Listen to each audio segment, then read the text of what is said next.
Hello everyone and welcome to my book nook where I talk about all things stories.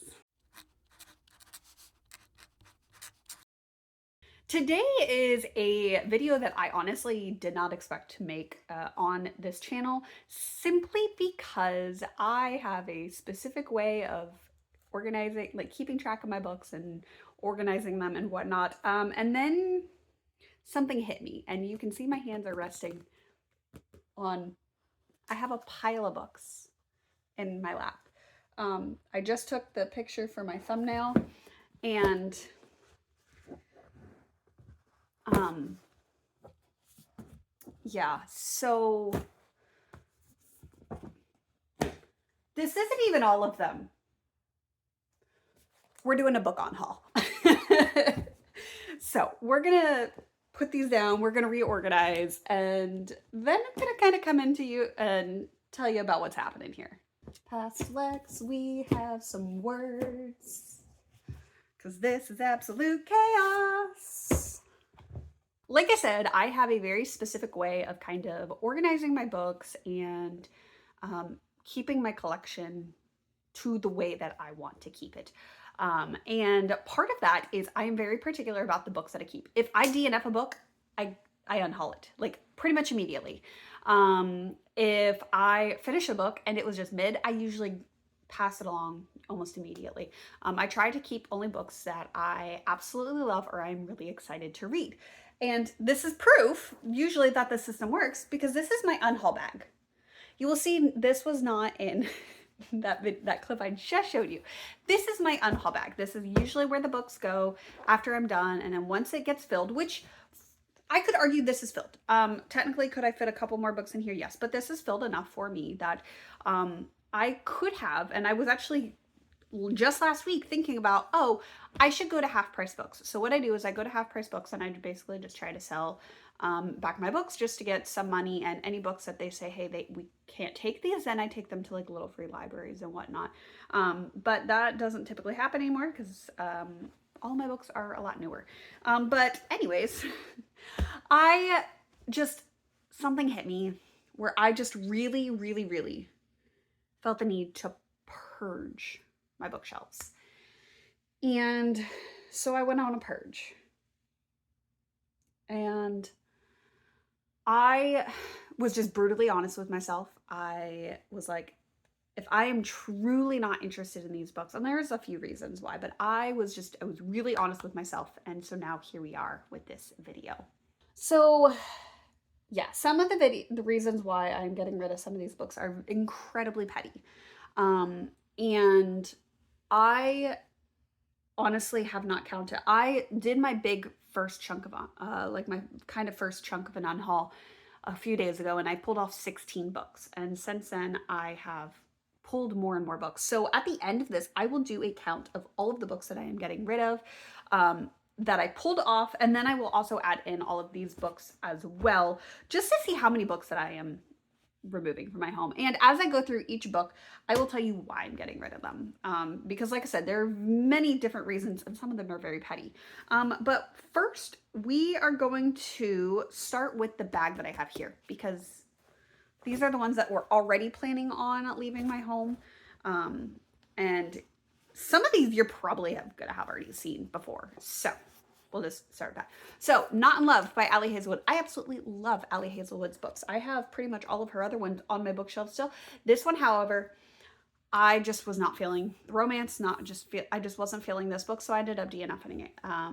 That was in my my readathon week 2 vlog, maybe, if not week 1. But yeah, I DNF'd it, so I figured, I gotta pass along. And here's my thing, is just because it's not for me doesn't mean it's not for somebody else. I know a ton of people love this book, and I would much rather this book find a new home where it's going to be loved and cherished just as much as I love all of her other books. So I have Not in Love by Ali Hazelwood.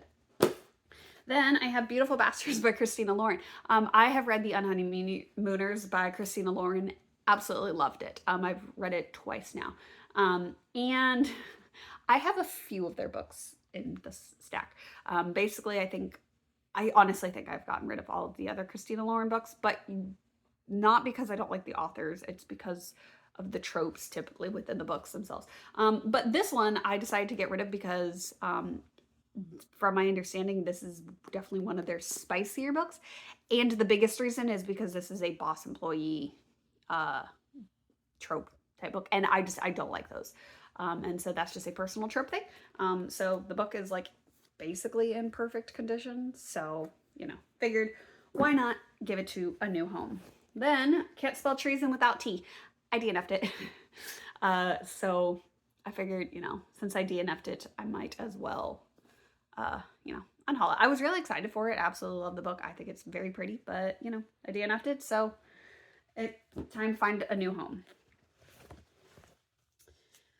Then I have my Mina Lima collector's book. It's really pretty, but I no longer want it on my shelves, so we're just gonna leave it at that.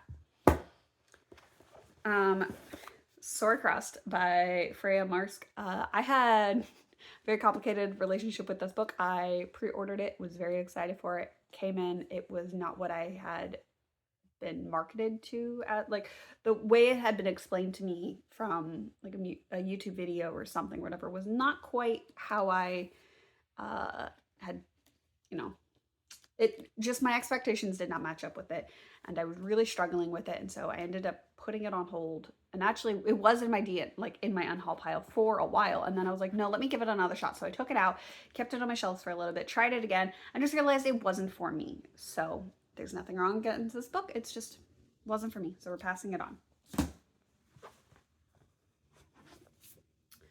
7 Days in June by Tia Williams. I was really excited for this, heard amazing things about this, and then I just couldn't get into the writing style. It was simple as that. Like I said, I've heard nothing but good things about this book. It wasn't for me, and that's okay. Every book is not for every person. I'm creating just multiple stacks on my floor. Much About You by Samantha Young. Oh goodness, I read this months ago. You can tell, like, I am usually pretty good about picking up my books that I want. I honestly don't remember why I DNF'd this book. It might have been the writing style. It might have been the chemistry between the characters. I don't quite fully remember what it was, but I did end up DNFing it, which is why this book is in this pile. So those are all the books that I previously had decided to DNF, or like to unhaul. And then I got to the massive stack that you saw. So we're just going to kind of speed run through these, especially because my phone keeps telling me that I have low storage, which I don't know why, but we'll deal with that. I am getting rid of books 6, 7, 8, 9, and 10. Yes, haha, that is the correct order. 6, 7, 8, 9, and 10 of the Wayward Children series by Shauna McGuire. First book is Every Hard Door. I'm keeping 1 through 5 because if memory is serving me correctly from my times reading those, I did really enjoy those, liked those. And then at about 6 is where the series I wasn't in love with them as much anymore. And a few of them did send me kind of almost into reading slumps. I don't know why. These are very well beloved books, but I also know that the series is going to be continuing to go on. There's already 10 of these, and then we're just going to keep adding more. So, I just have decided I'm going to let these find a new home, and that's okay. But like I said, I still have the first 5 on my bookshelves. Then I have Blood of Hercules by Jasmine Mass. This is, I think, my most recent DNF. I think at the time of filming this, I think this was like, I DNF'd this a couple days ago.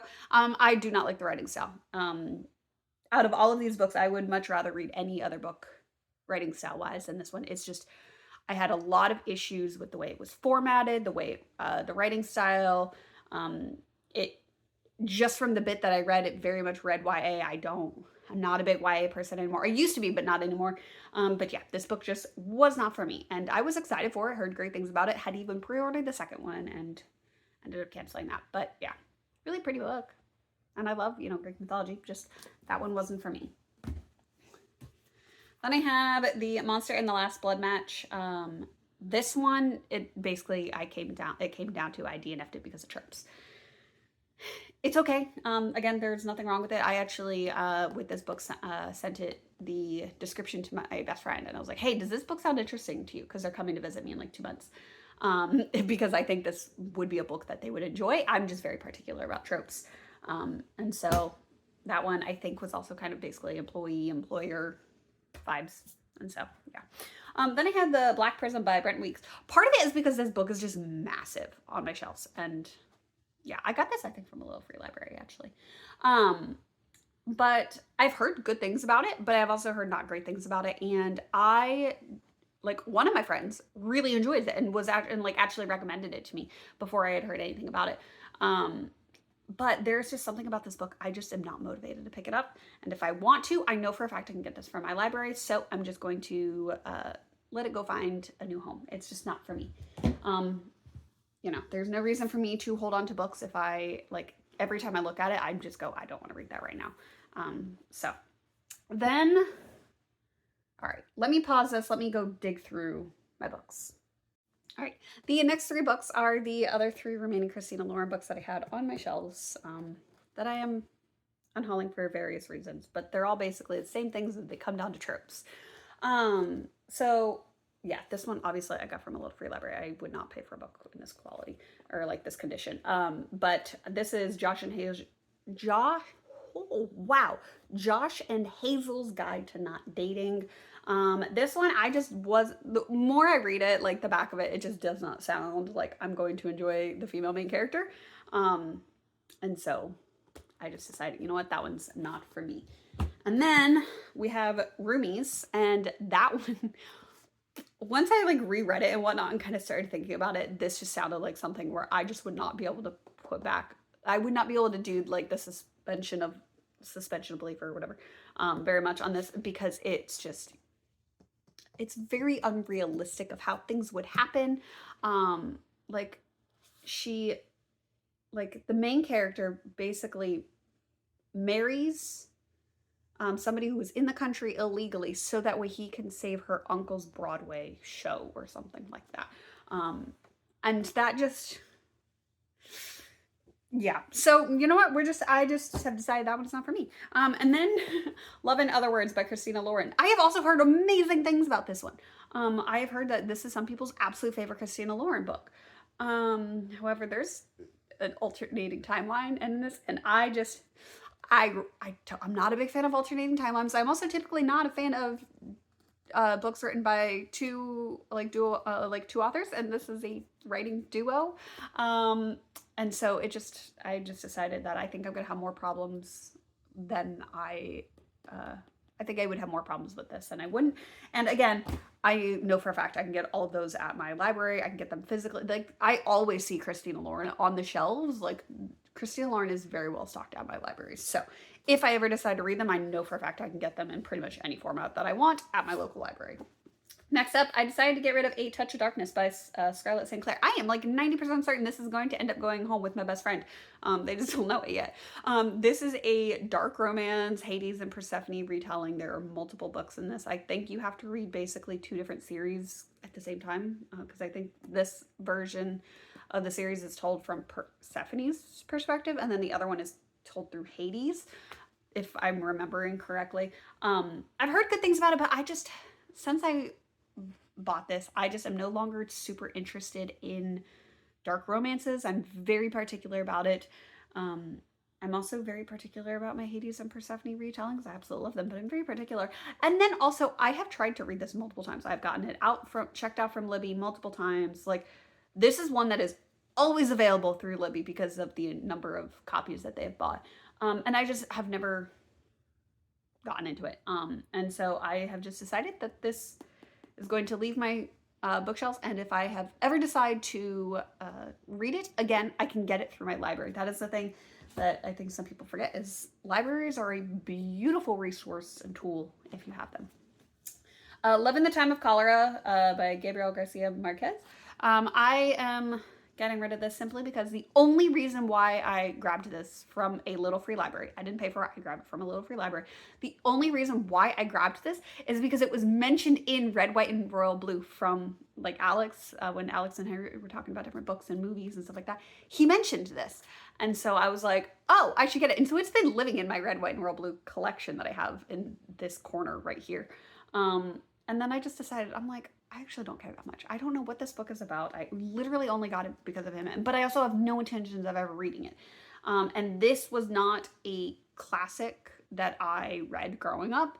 And there's no reason that I would want to hold on to this. So we're going to let it go find its a new home, again, where it will be better loved.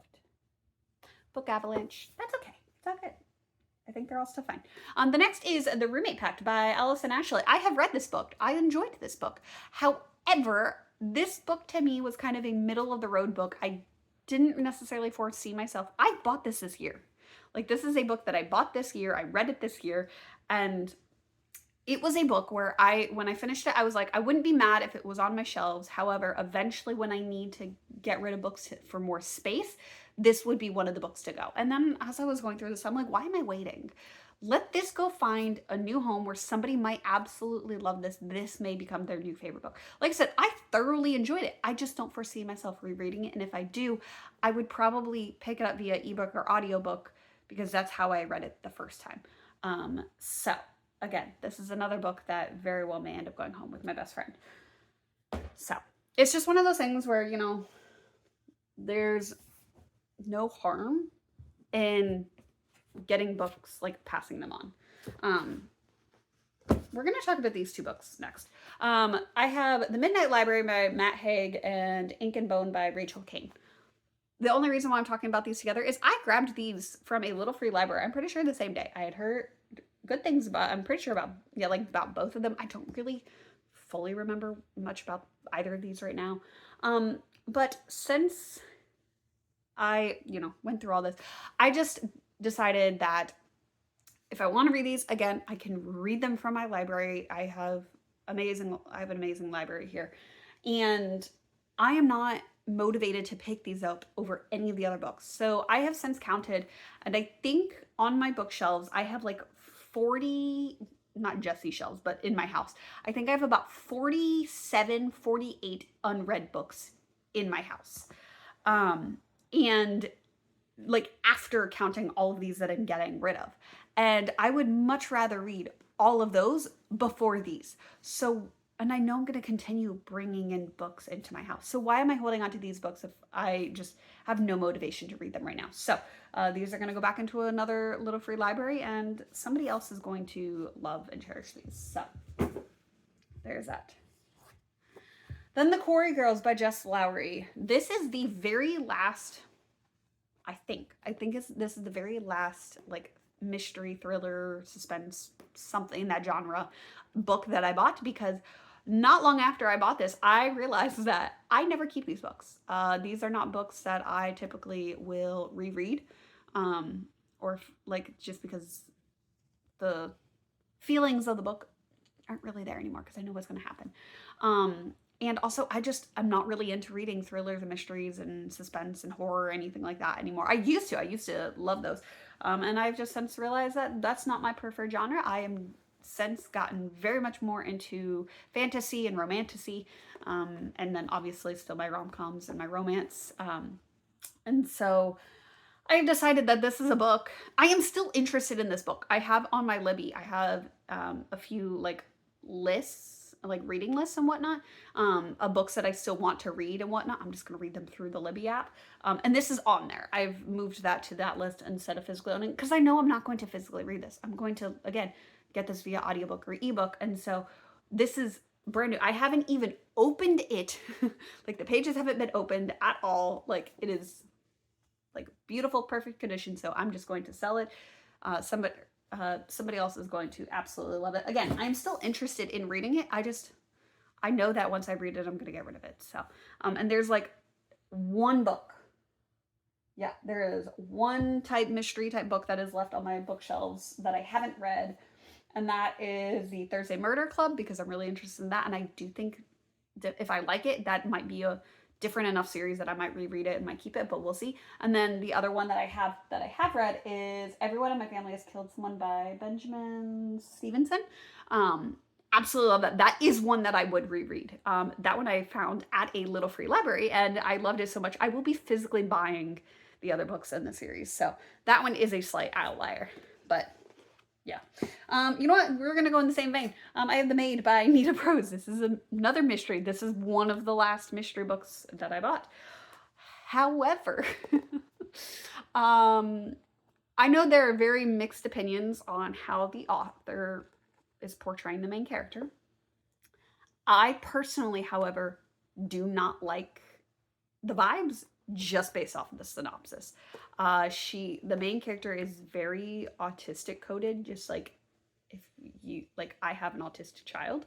Um, and the way she is written kind of just screams stereotypical autistic person, just with her quirks and whatnot, which is fine. However, the whole basis of the story is that she is a maid at a hotel because she loves to clean, which, okay. But she goes in to clean a room and she discovers a dead body, and she is the main suspect because she's quirky and weird. And that to me, just, I hate the idea of the entire book being centered around somebody who basically feels autistic and is the only reason they are a suspect is because they're autistic. I hate that with every fiber of my being. It could be a good, like, there are some people who love the representation, they like the book and whatnot, but that is just something I can't get behind. So we're gonna let it find a new home, and we're gonna leave it at that. Okay, so I just had to go through and clean up storage because I had like really old clips that I had filmed for YouTube. Like, I had a 35-minute video just sitting on my phone, which, you know, takes up a lot of space, especially because that's either a video that's already been uploaded to YouTube or it's a video I'm no longer uploading. So yeah, that definitely saved up some space. We're gonna finish up this readathon. Finish this readathon. We're gonna finish up this video so that way I can upload them to my computer, to my external hard drive, and then delete all these clips because, you know, storage is apparently a never-ending battle. But anyways, back to the books. I have In a New York Minute by Kate Spencer. I heard good things about this when I got it at the time. I just, for some reason, I'm no longer just being drawn to it. There are just other romances that I would rather read. And again, I know I can get this from my library, so we're just gonna let it find a new home. That's all. Then I have A Sky of Emerald Stars by A.K. Mulford. This is the second book in the Golden Court trilogy, I believe is what it's going to be. Read the first one this month or last month. One of the two. I think it was last month. And I really enjoyed it to the point that I bought the second one. And I just was not vibing with this one. It was basically now like the first one was told in a single POV. This was now told in a dual POV. And it felt a little disconnected for my taste between books. And I just decided that I was going to DNF it. We're going to let it find a new home. I am keeping the first one on my shelves, but the second one we are going to let find a new home, which is really disappointing because this book just came in like a week and a half ago at this point. So this one is upsetting, but it is what it is. Not every book is, you know, going to be the book, and that's okay. Then we have my last stack of books. And you know what? Let's pull up this book. So regular size book, right? Then, as many of you are probably hopefully familiar with, I have a mass market paperback. You can see the size difference, right? This is Good Omens by Neil Gaiman and Terry Pratchett. I've heard good things about it. I used to love mass market paperbacks growing up. I don't know why. I loved them. And as an adult, I no longer like them. Part of it is they're just hard to read. It is what it is. They're hard to read without breaking the books. And I just knew I would never read it in this format. It's always available via my library, literally always. I have had like no motivation to check it out. And also I know it's a TV show, and the TV show seems to have gotten good reviews. So I would probably check out the TV show to see if it's something I would actually enjoy. And then if I did, then I would pick up the book, which again, I can always get it from my library. The reason why I pulled up this book is because we have the mass market paperback, and then we have 4 books that I'm getting rid of, mostly for really petty reasons of I don't like how they feel in my hand. and I don't like the size and how they fit on my shelf. So you can see it's shorter than a normal paperback, but taller than a mass market paperback. But it's the same, like, oops, let's line them up. But it's the same, like, fatness, basically, as like a nice mass market paperback. So whereas like a regular book, right? Like I can open this, read this, no problem, right? No problem reading that. Mass market paperback. Yes, this is how they open. They're not great. Like it is what it is. These books, I have 4 of them, like I said, are all the exact same as the mass market paperback. You can't open them up very well. They're hard to read. And so even though they are a better size, like height-wise, because they're a little bit taller than the mass market, they're awful to read this way. I don't like it. So I would never read any of these in this format at all. And I also don't like how they fit on my bookshelves because they're not a somewhat universal size, and so they always aren't matching up height-wise, and also like the width on the shelves themselves. Like when you have the books, you know, lined up on the shelves, if they're lined up in the back, you've got all this extra space in the front, and it's just, they're not even. So otherwise then you would have to push them up, and again you have the height difference, but then also it's not all the way in the back, and it's just, it's petty. I'm aware. I am now very well aware that the style, this size book is just not for me. I've learned that now. I've had these books all for many years, so luckily I learned it fairly quickly. But Ruth Ware, The Turn of the Key. One part of it, again, the biggest complaint is obviously the size, but also this is a mystery thriller or whatnot. And I just know for a fact that 95% of the chance most likely would not have kept this after I read it anyways. So I'll just read it through my library whenever that mood strikes, and then I have it. 8 Perfect Murders by Peter Swanson. I actually read this via audiobook from my library. So I had actually finished this book and kept it on my shelves because I thought it was interesting. However, I don't know if I was going to reread it. And if I was, it wasn't going to be in this format. So we're getting rid of it. Ninth House by Leigh Bardugo. I am actually still very interested in this book, and I want to read this book. However, I know for a fact it would not be in this format, and if I were to buy the sequels, I know there's at least one sequel, but I think there's multiples, I would not buy it in this size, in this format. I would buy it in a different format, so it wouldn't match. So I'm taking the L on this one. I'm taking the L.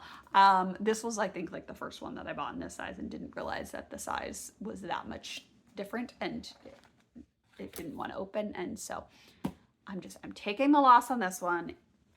Once I read it, if I really enjoy it, I will rebuy it in the standard size. And we're gonna, you know, we're gonna let it be what it is. Jurassic Park, again, same thing. I'm not gonna read it in this size, in this format. I really wanted it, and it was one of those things. And I wanted it for a stupid reason too. It was, again, because a friend really liked the book. I've seen the movies. I think I've actually seen the Jurassic Park movie two or 3 times, actually. So, like, I've seen the movies. I enjoy the movies. But I also haven't had a desire to pick this up. But here's the thing. There is a really stunning Barnes & Noble edition that I originally was going to get before I bought this one. I don't know if they still make it, but I do know it exists. If I eventually read this book and absolutely love it, I can rebuy it in the Barnes & Noble Pretty Edition. And then it can go on my bottom shelf down here that's currently being hidden by a yarn bag. And it can go on that shelf with all my other pretty hardback editions from Barnes & Noble. And it'll live there if I love the book that much. But for now, I'm not reading it in this format. It's driving me insane on my bookshelves. We're going to let it find a new home. So yeah, the end of that Unhaul definitely got a little bit petty. Let's just use it as it is. It got petty. I have just come to the conclusion that there are just certain sizes of books that grind my gears. And that weird in between, I think, grinds my gears even more than mass market paperbacks. But it is what it is. It's fine. So I know this about myself now, and now I know that I won't buy more books. And luckily, it was only those ones. There are I think I have 3. I have 4. I have 4 books left in those sizes. So we'll pull up the 2 books. So in the traditional mass market paperback size, I have Water for Elephants, When the Wind Blows, and The Lake House. So When the Wind Blows and The Lake House are both by James Patterson. Those are books that I read as a kid. Not those specific editions, but it was in the mass market format. Loved the books. They are kind of like the adult versions of Maximum Ride that like gave him the inspiration for the Maximum Ride series that he ended up going on to write. Those ones I'm keeping kind of for nostalgia reasons. And then Water for Elephants is also that's by Sarah Gruen. I think it's in Gruen. I can't see her last name, but I think it's Gruen.